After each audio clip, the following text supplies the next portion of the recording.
자, 이제 그 뒤에 좀 더 얘기가 있었는데 시간 관계상 좀 줄였고요. 이제 요점만 오늘 말씀드립니다.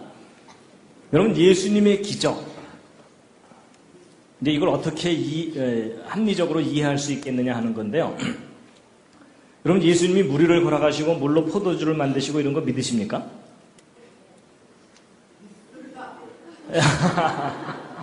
예, 한 분 믿고 계십니다. 예, 나머지 분들은 얘기 들어보고 그럴듯하면 믿고 뭐 이러신 것 같은데요. 사실 그 지성인이 예수님의 기적을 믿는 일이 쉽습니까? 어렵습니까? 어렵죠. 그렇죠? 예. 근데 이제 예수님의 기적이 너무 많은데요. 그 중에 아주 대표적인 3가지 예를 제가 이제 설명을 드릴 텐데요.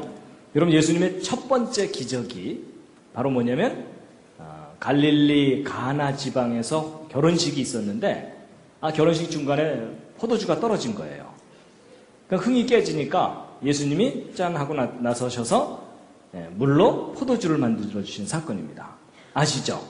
예. 그래서 이제 뭐 이건 내용을 아시니까 제가 이제 결과만 말씀드릴 텐데요.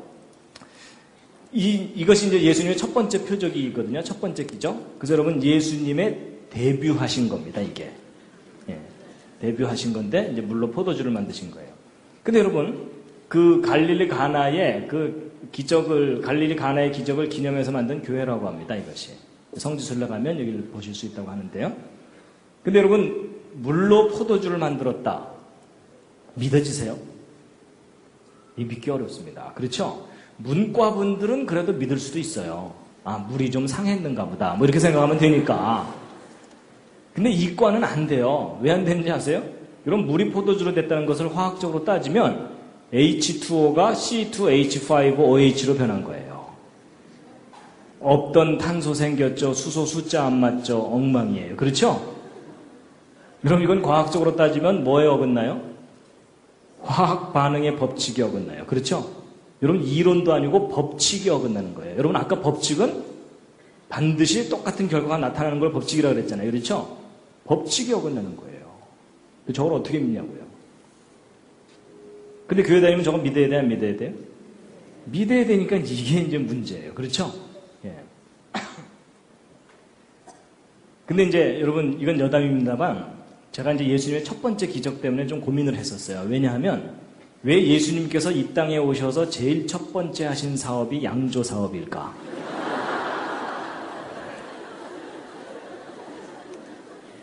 그게 좀 이상하더라고요. 저는 어렸을 때 교회 다니면 술 마시면 안 된다 이런 얘기를 하도 들어가지고 안 되는 줄 알았는데 놀랍게도 제가 믿는 예수님이 제일 첫 번째 하신 사업이 오히려 술을 만드신 거예요. 그것도 이미 잔치에 흥이 나가지고서 막 한참 취해 있는 사람들에게 술이 딱 떨어졌으면 기도하고 헤어집시다 이래야 되는데 오히려 더 좋은 술을 만들어 주신 거예요. 맞죠?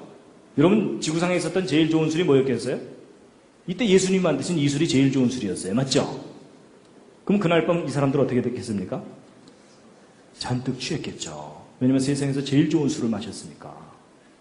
물론 이제 그 다음날 일어날 때 뒷골이 땡기거나 이러진 않았을 거예요. 그렇죠?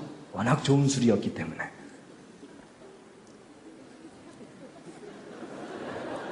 뭐 이 말을 알아듣시는 분들은 이제 뭔가 수상한 분들입니다.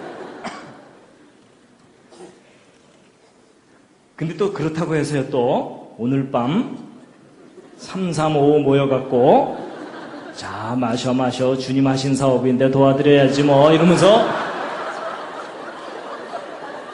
이러시면 곤란합니다. 예, 여러분, 그 심오한 뜻을 헤아리기 전까지는 경솔하게 행동하시면 안 됩니다. 예, 하여튼 그렇고요. 그 다음에 이제 예수님의 또 다른 기적이 뭐냐면요, 이 기적은 너무 유명해요. 사복음서에 다 나와 있어요. 뭐죠?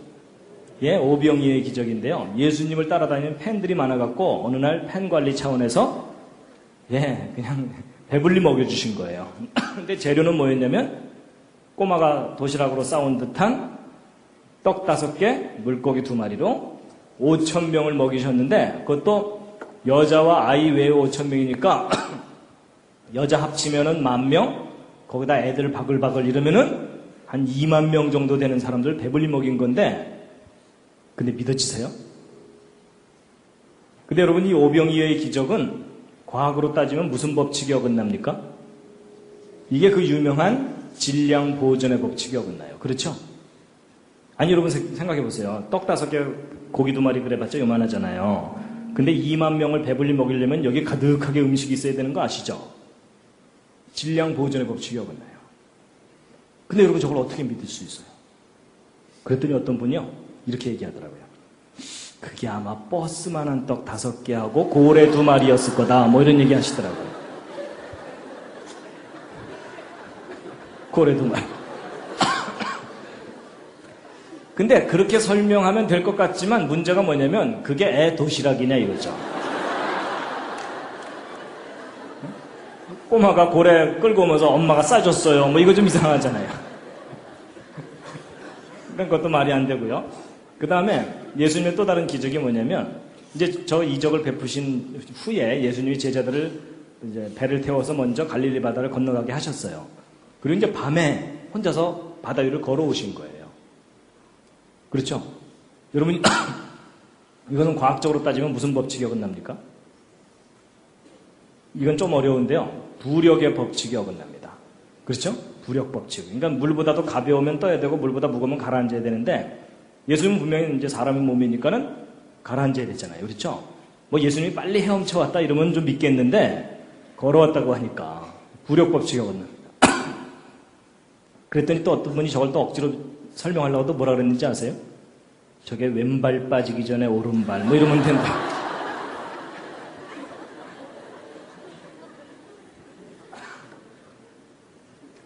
근데 여러분 보세요. 여러분, 예수님이 행하신 기적마다 과학의 이론이 아니라 다 과학의 법칙에 어긋나요.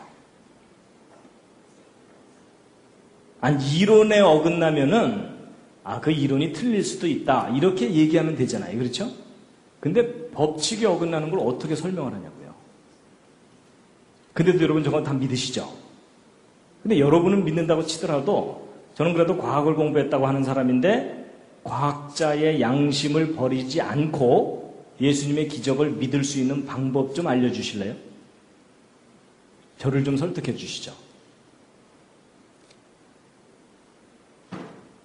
삥 둘러서서 그냥 안수기도 하나요? 주여, 이자가 믿게 하여 주시옵소서, 이래야 되나요? 근데 이제 제가 요점만 말씀드리면 이겁니다. 여러분, 어떤 것을 맨날 이쪽에서만 보다가 전혀 다른, 반대편에서 보면은 전혀 다른 모습이 보이는 경우가 있죠. 바로 그겁니다. 여러분, 제가 예전에는요, 저 과학의 법칙에 어긋나는 저런 황당한 건 내가 절대로 못 믿겠다, 이렇게 생각했었거든요. 근데 지금은 생각이 바뀌었어요. 어느 날 입장을 바꿔보니까는 저 기적이 깨달아지더라고요. 뭐냐면, 여러분, 저는 과학을 공부했기 때문에 과학의 법칙이 뭔지를 압니다. 절대로 예외가 없는 게 법칙이거든요. 그 법칙을 인간이 벗어날 수가 없어요. 벗어날 수 없는데, 만약에, 이건 정말 만약인데, 만약에 이 법칙에서 벗어날 수 있는 분이 있다면 누굴까요? 이 법칙을 정하신 분입니다. 제가 그 생각을 하게 됐어요. 그리고 나서 이 예수님의 기적을 들여다봤더니 뭐가 깨달아지는데, 이분이 이 모든 법칙을 정하신 분이구나. 그게 보이는 거예요. 여러분 생각해 보세요. 여러분, 예수님이 저런 기적을 베풀지 않고 착하게 살아라, 때리지 말아라, 이런 아주 교훈적인 얘기만 하고 가셨다. 여러분, 제가 예수를 믿어야 될 이유가 없어요. 여러분, 제가 뭐 그렇게 잘생긴 사람 아니지만 지리산에서 10년, 계룡산에서 10년, 포함산에서 10년, 한 30년 면벽수도 하고 나오면요, 지금도 대충 말을 잘하는데 얼마나 말을 더 잘하겠어요. 그렇죠? 그러면 제가 세상 사람들을 현혹시킬 만한 그럴듯한 말을 얼마든지 해낼 수 있습니다. 예를 들면 산은 산이고 밥은 밥이로다, 뭐 이런 거 있잖아요.